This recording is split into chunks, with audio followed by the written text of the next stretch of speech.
O una ota o tona moe o file mu. O lango ina matausia e Yesu. Mali e loa lo fa lele o leo lele. Ua maua ilo o malosi. Ua to e alai nei. Le nei o la u taulanga whaafetai. Lo utino lo uanganga ua tu uina tu ai. Ia whai ia lau pule. Ia ma e whatonu mai. I mea o malava e tu sa o na whai. Whapei o e no kana o ulua mafutai. Ia ta whatasi pea. Ia o manu iai. Ia na o laua fio. Ia o nau ia so malama o lo o langa nei. Hallelujah, hallelujah, hallelujah lo. E mamalu o e sili ese o e ofo fongia o e. Le atua le tama, le atua le alo, le atua le anganga pa ia. Hallelujah. Fai pese ngai lo suafa e whawawau. Batu ia te oe le vi inga, wae tatau ia te oe le vi inga. Sana, hallelujah, sana, hallelujah. Helele Yehova e whawawaulo na lofa. Alleluia, alleluia. Te la e levi inga e pale oi levi inga e afio oi levi inga.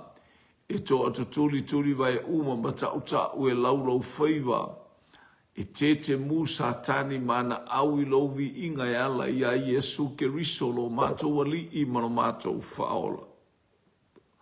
O mea uma e whai mana vai alalanga I lovi inga. Ia. Ia oe le tamale alo male anganga pa ia. Tu mawatu ya te oi lo lava vi inga nei e o oi le whaavavau lava. Ia oi lo mātua tua, mawhane de ina oe, le loto whaftai le nei tai au, mātua mau au whamunianga I le aso fau, ma le tai au fau. Mātua mau e fia I o mātua loto e le au noa. Ea mātua mala au I la o fio. So mai anga nei mai pai mai la o fio au matu o iai. Hallelujah I nei tai au ma nei yaso tai I matu le au la bea I ma le au whaloloa o la o fio. Talo fo I le li o no la upu ma la o fio nga mamana hallelujah. Pio na matu maua I anga le nei mai la o fio. So soani mai la o fio I ate I matu whalau te le ina e lo wanganga pa ia. Whaila upu ma mea oli ma mea fia o I mātou. Mātou waba ai au whamarianga e le au no. Vi ia lo suafa e whamau tātou ma lau fio I le nei tai au. Whamanu ia o penga ta whailangi le hanga e mai o si o mātou ai ngana o Yesu. Amene, amene. Ia al whatalofa I le suafa manu malo I Yesu Keriso lo tātou wali I manu tātou whaola. Whatalofa I lo tātou hainga. Hallelujah o whai ona. Maua nei tu aso I ngata whai leo I le atou o I lunga o pe ngata whailangi. Hallelujah fia whai le taimi e te maua ne ele nei wha marosi. Ia whai ma wha manu ianga I ate. Oe, vi ia la o fio. Praise God, praise God. Wa una uta oto na moe o malo lo file mu. Lango ina matausia i Yesu. Malia lo walofa. De leo lelei.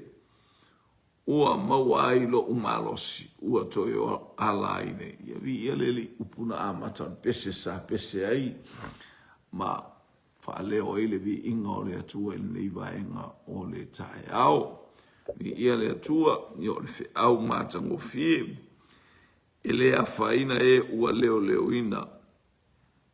Ele a faina ua leo ina i Yehova. Ese mana ia ape ni ia le atua. O le fe au le maua mai i le tala. Aleluia, salamo e tolu. Alon fa ipu e lima e fa pia mai. Na outa oto lava ma moe na ouala. Wa lango ina mai Yehova i atea. Oh, praise God. Ta oto ma moe vi ia leli. Hallelujah. Silafia eleli i louta oto. Silafia eleli i loutu ilunga. Silafia ele atua mea uma. Hallelujah. Tala ia uofo ina mai ele fai salama o tawita. Hallelujah. O sola ese Absaloma mai oia tawita mai Absaloma. Hallelujah. Ta oto i fita. Ta oto i fainga ta. Hallelujah. Baba yatu le nuu ma baba yatu yate ia. Hallelujah. Tilo atu i se mea saunga le mua i le nuu. Aya, fai mai fe au le tātou te baba. Nei te au.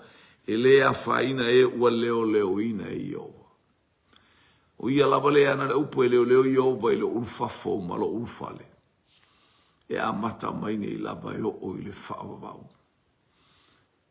Loa le lea tā vita nei polo kalame sa i ei fatasi ma Absaloma. Tau fai mai Absaloma e fasiote le tupu.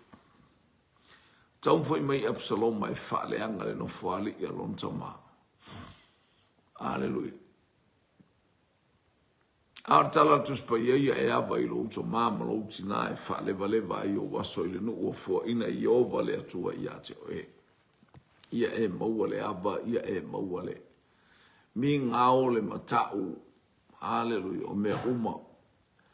Ava i louto mama louti na e whaalevaleva ina i o waso i le nu o fua ina mai i ova le atua i ate o e.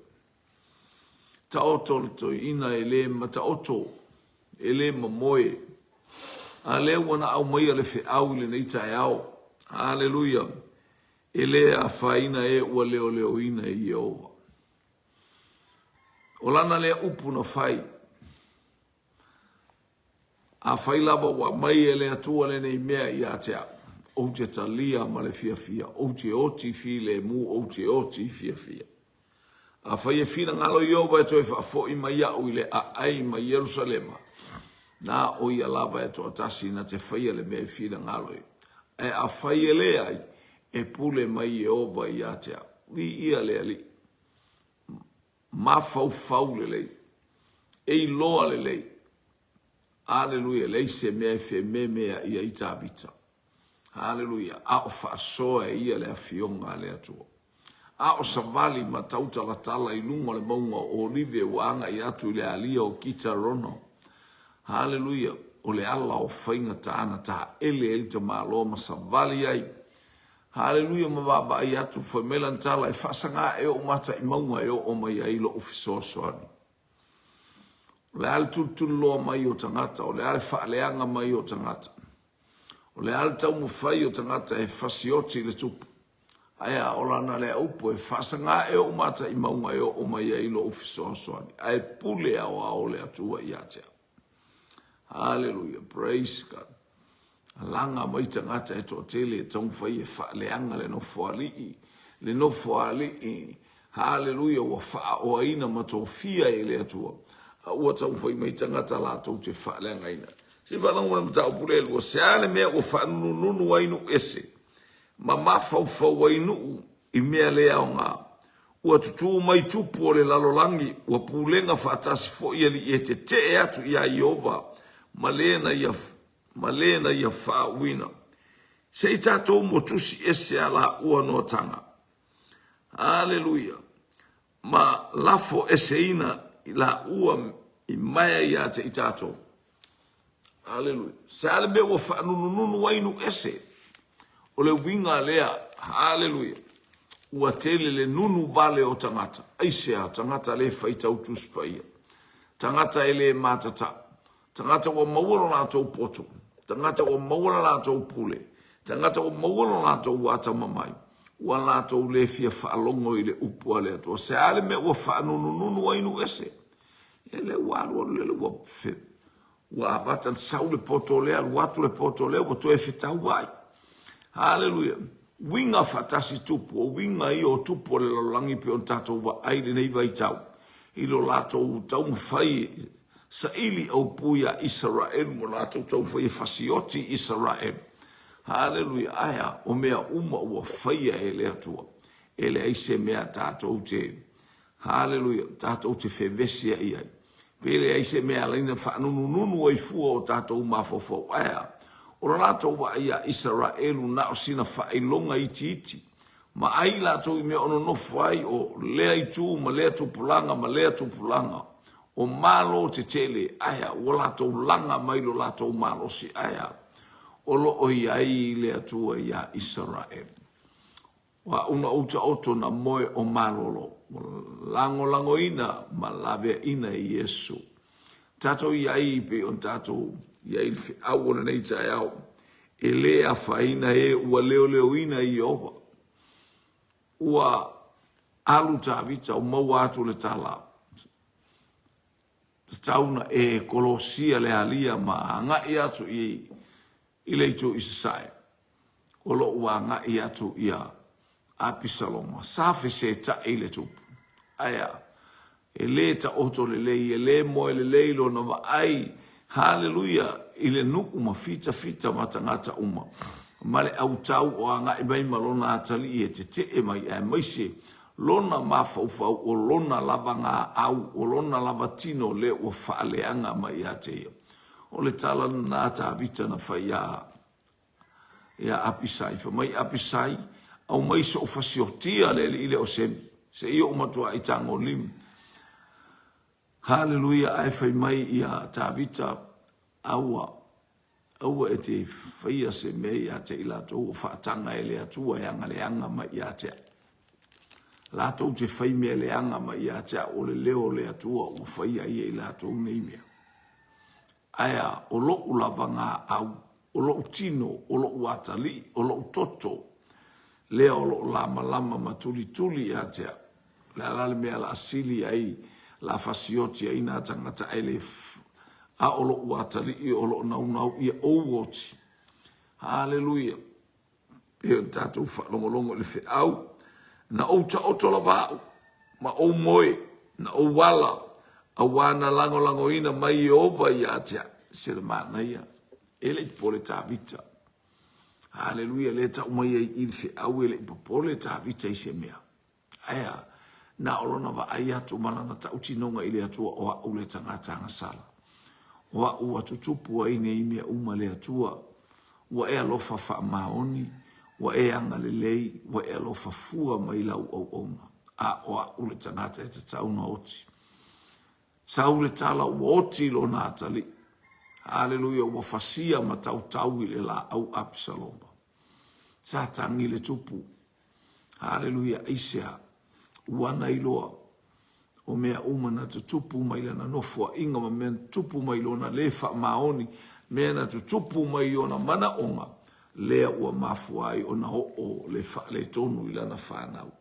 Ae sa tu le tupu mawaba i atu ma le loto wha mawalalo ma le loto salamo i luma o le atua. Ao savale mai o sefa, ao savale mai a kopo i le ala. Ua vai lana sola anga i atu i patana rama. Fe aua lea tua, e lea whaina e ua leo ina i Iova. Te ilo pea leo ina i Iova lo uolanga. Le aise mea e te popole ai. E le aise mea, hallelujah, e whaatupu aini mafofonga whaale tonu i ate oe. Aia, E leo Yehova ilo ulufafo ma lo ulufale. Ua alu Iakopo, ua vai le ala ila nanga yatu ipata na rama. Ua ta oto Iakopo alo si sila fufonga o Yehova o lana auna lea na ia fayatu wa ile fufini. E lua nu unai tutonu ya te oe.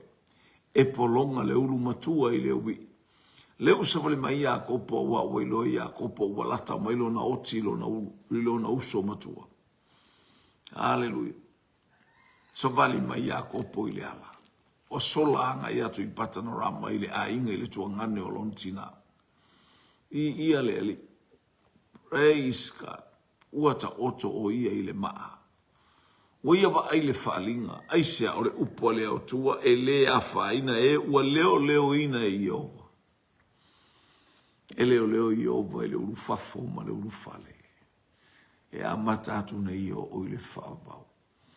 A o ia ila na malanga na leo Yehova. Leo ta oto ua moe. Umatu wa bai a wai uina moe. Aiba ai ile miti ma le whaalinga wa mai o angelu wa e maifo. Aisea. Hallelujah. Elea faina e ua leo ina e Yehova. Ia lea tu. A leo Yehova ia te oi. Ele aise me e te pona lo whape ane male nganga wha mawana oa ule tangata sala. Sa moala ua tu nu uso stasi wha longolongo. Na tau nu Iakopo ili tau nu unga o lana whainga malanga. Aisea lea ngasa leo Yehova ila na malanga. Lele wanga ia tu Yosefa i tonu o le nuku o puapua ngai ai kupito. Lele ufata watu o ia aya sa leo Yehova ila na whainga malanga. Sa ia Yehova le atua ina ia fata unu ina na polo kalame uma. Ua ona ia fuafoina ma ia wha polo kalame. Ele ila itichi staimi. Hallelujah. Ia Yehova ia te oina. Ia Yehova ia Yosefa na ia Yehova ia Iakopo. Aina leo ina Yehova. Hallelujah. Ia la uma sayai. Ta oto, ole moe, ole savali, ole tautala. O ia mea uma. Hallelujah. Na faatina o Yehova lo na anga lei sili ese. E la vea ina ia na au unavi ia le atua. E ua ta oto ta vita i tonu le ana. Wanga ia tu saulo na te fasiotia ta vita. Aya. Ia fai me ia i ta vita. Lea alanga i ta vita e pe ona iaila na tala. Hallelujah. Ele yo o ato ile tau fai mai o lona atali i. E fasioti ia te ia. Ale o tau mo fai mai saulo. O lea nganga fa salabe. Aya na leo e lea tua. E lea faina e ua leo ina i o. Saitono o lea na. Aya na feseta imea na ia i saulo. Leilo e saulo po feota otoai. Aya na saule. E tangata o lea tua. O leo ina e lea tua mea uma e moe ai. Safa. Sa ia ile faola ina mai lea tua. Ua toe tuli saulo e ia ta vita. Ua moe saulo i lalo le maunga. Tu lai mai ta vita. Ave ese atu le whangu vai ma le tao. Leo ina i Yehova. Le tangata o le atu o ta alofa ia saulo. Ma le whalunga ina. Hallelujah. Walu watu le tangata o le atu ma ave ese mai ona luma. Hallelujah. Ma ave ese mai a te ia. Ia lana whangu vai ma rona tao. Ele o leo ina i Yehova. Tolu wafe tangata. Tolu wafe tangata na leo ina le mea na ia ile tupu. Aina watu wata abita au maile whangu vai ba maile tao. Saulo. Sau sesi a watu lo whangu vai ma watu lo tao. Tangata oti au ona. Apineru se toa ea oe. Ore tangata oti oe tauna e oti. Te leo le ilo umatai. Tu mai e le atua ia te ufasioti ilo umatai. Ai ona o te matau i le atua. Ia le te matau i le atua. Hallelujah. E lea faina e ua leo ina i Yehova. Ia le. O le fina ngalo lea, o le manatu lea ua tauna o ti saulo le taimi le aya. E se le leo le matau i le atua. e se leo le matau ia Iova. So se mea te ta oto ai. Fa mai ta vita la vea pe fofola so umuenga. Hallelujah. Pray of fela ba le me fofola ai lo umuenga o ia I la ba oe. Pe fai moa au apa au le tae au mo ulele I turu inga. Pe o te moluane I le loloto le sami. O ia I la ba oe.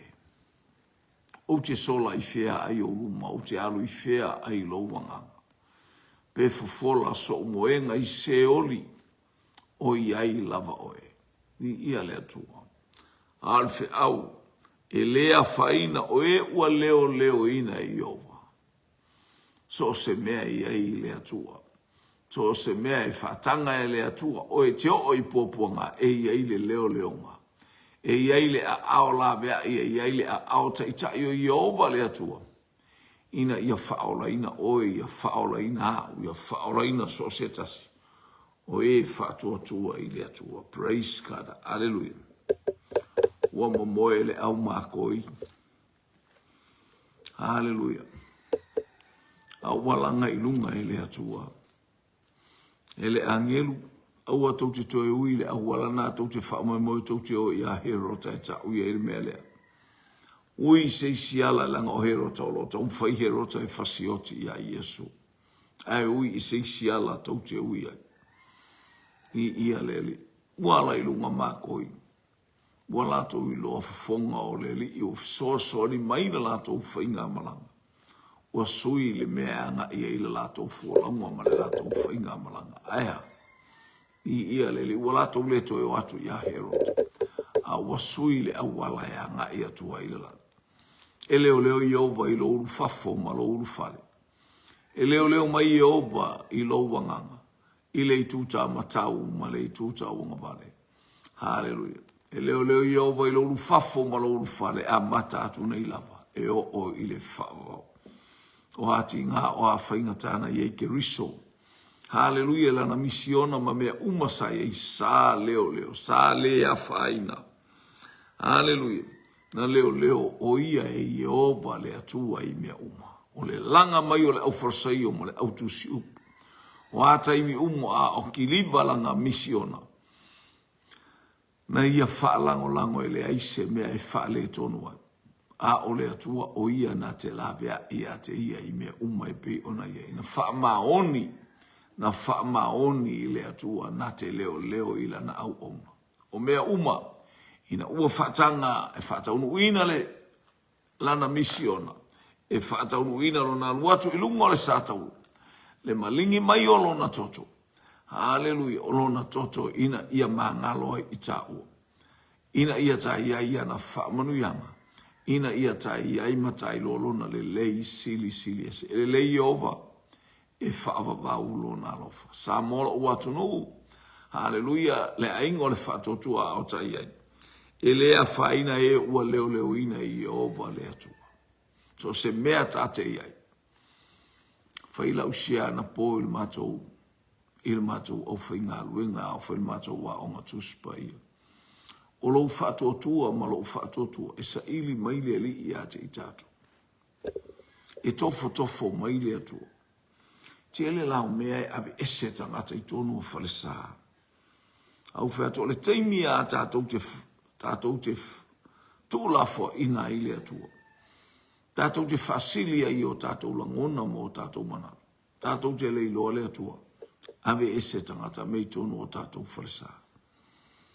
Nanga o tātou manatu le o tonu o le whalesa. Hallelujah. O mea umo I tonu o le whalesa o tātou tu ua mo le vi inga o le atua. Ai po le ango, po le a le tele o loka ma mea loka I le whalesa. Ai a whai e le mātata ule au wha ili e le mātata ule ma whaife au malana e ka alesia. E saungi ia e le atua e ave ese e le atua ina. Ia wha maina ai I tātou. I le wha longo o tangata wha longo mai o tātou whalesa ua kuka ngaka ave ese mei tutonu. Ai sea. Tela ina mawhau tangata o tangata ngā oi. Au o whātu I atu o le atua o nga sen mai a tangata pē ngā oi po la o le atua o na au mai e ave ese ai. Hallelujah. Hango whātu a pupu o tātou loto e tātou I mei tonu o tātou falsa. Ai tātou te le I loa atu mamatau ia te ia. I ia le li. Anga le mai le atua ia te. I tonu lo ainga ma mei tonu lo fale. O au o loa mau to mau ainga e ngoto mali atu fo mai malaki. Fo mai hakai. Ua autou to tō mea tele. Au autou sele ina mai ele aise mea. Ua autou ofu tau te le mawhanawhana. Ua autou feinu tau te le malilie. Ua whaia autou to tongi. Ua tuu ia autou tanga e pūpū solo. Iau te lo ele istangata na te whata mala le tu ungolo na tongi. Au fumai a kai tuu tau tanga. I to tonu o le tanga e pūpū solo. Ke ia ua le loa, ke ia ua umaku. Pena epe e alu whai lau whatau. Hallelujah, whatau ele o ia ile atua whatasi mo ele e whai ai lo mita malau. Te ia lo whai basore, ke ea ua umaku le kupe ke ele e sai lau wanga. Aisea. Hallelujah, e whape na hale. Hallelujah, ave ese ele atua mei o tātou lima pe a whai malo tātou mita. Whamunu ia mai ele atua le nei tae o Iesu Keriso. O le aunga o mea uma. Hallelujah. Pea le mena i e ke sumai ele ise e whai lua o alope, e whai o whanga o manulele.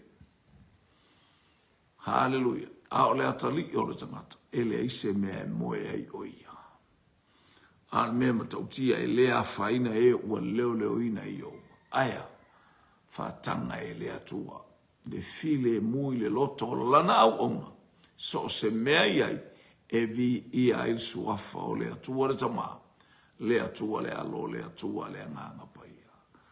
Anga leile atua ia te eso se mea te ia il ne aso, e le a whaina oe, e le a whaina o, e leo ina i ova o wala umape, a ta mata tau ia i ova, e ala ia Iesu Keriso lo tato wali ima le whao. Tau te oia tato ta talo, tau te whatonga ma tātou wala au, ia sao tātou lo tofu fonga i ova, o loo whetau whetulia i le lalolangi umo.